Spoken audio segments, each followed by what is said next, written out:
आप देख रहे हैं हमारा खास पॉडकास्ट शो जागो मनुष्य। इस शो के जरिए हमारे खास मेहमान संतान दल के प्रेसिडेंट शंकर सरकार जी आप सभी को प्रकृति व ब्रह्मांड के प्रति जागरूक करेंगे। इस शो में बात होगी धर्म की, राजनीति की, जाति की और तमाम उन मुद्दों की जिन्होंने लोगों को बांटने का काम किया है। हमारे जन्म सिद्ध अधिकार के अनुसार इस प्रकृति के सभी संसाधनों पर सभी का समान अधिकार होना चाहिए। इन सभी विषयों पर देखिए हमारा ये खास पॉडकास्ट शो जागो मनुष्य।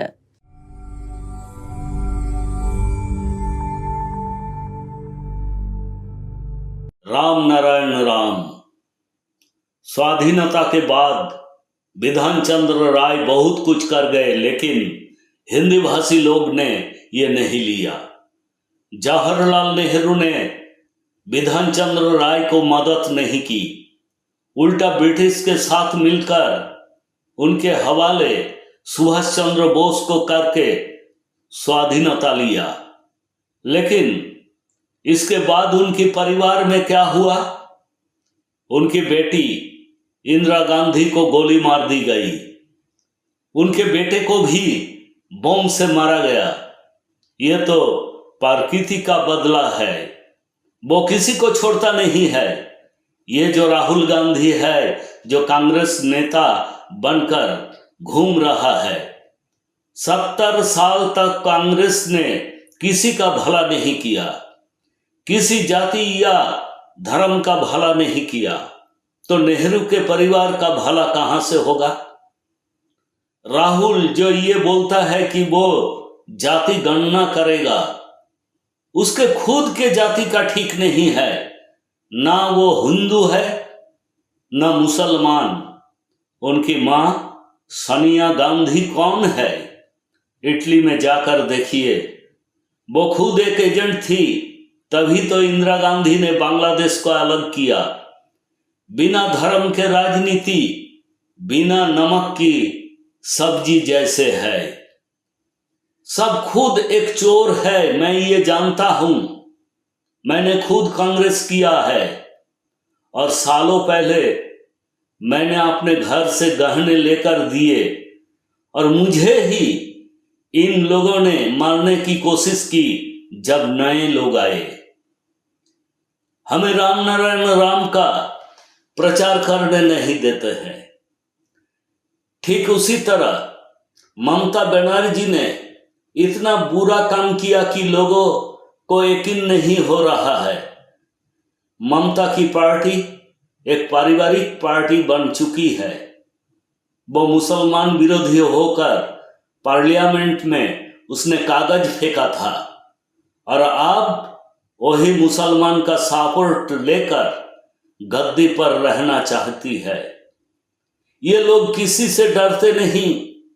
ये लोग धर्म के नाम पर यही करते हैं। मेरा जो जन्म सिद्ध अधिकार है वो इसी संविधान ने छीन लिया। नेहरू और गांधी ने मिलकर अंबेडकर जैसे भले मनुष्य को जो करना चाहते थे वो करने नहीं दिया। वो एक अच्छा इंसान थे। हो सकता है उसमें जात पात हो, मगर जात पात होगा ही क्यों? क्या ऐसे कोई जीना रह पाएंगे? इसलिए बंगाल में भी हालत खराब है, पृथ्वी का भी हालत खराब है।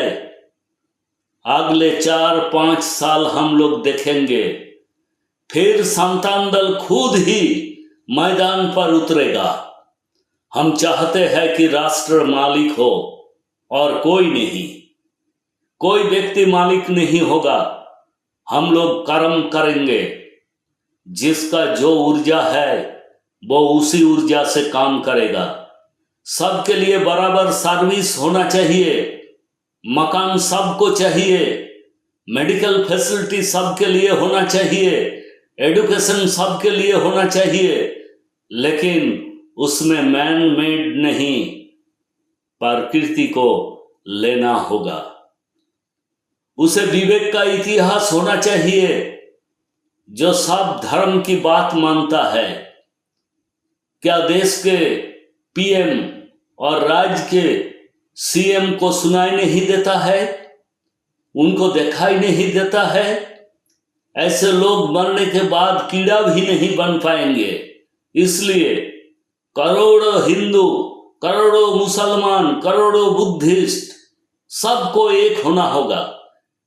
इनके बीच की दरार को मिटाना बहुत जरूरी है, क्योंकि अभी हमने देखा कैसे एक देश दूसरे देश पर अटैक करता है।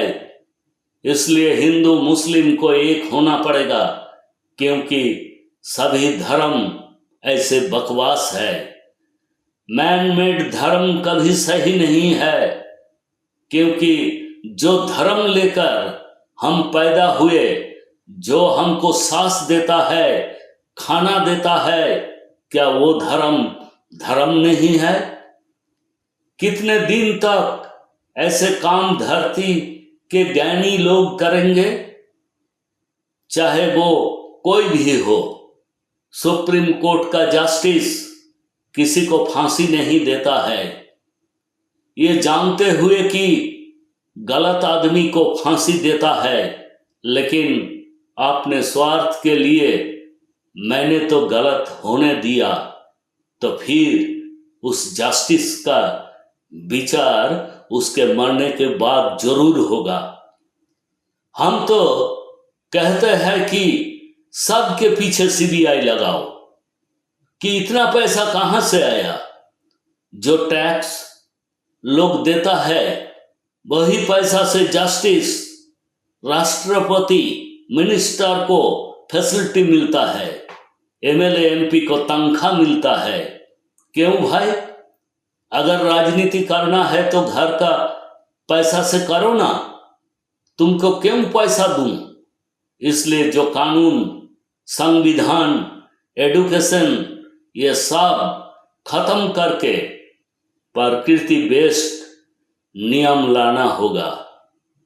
आपको क्या लगता है कि मैं झूठ बोल रहा हूं? मैंने तो सच बोले, मगर वो मोदी मानेंगे नहीं। वो खुद सोचने लगेगा कि हम राजा थे क्या?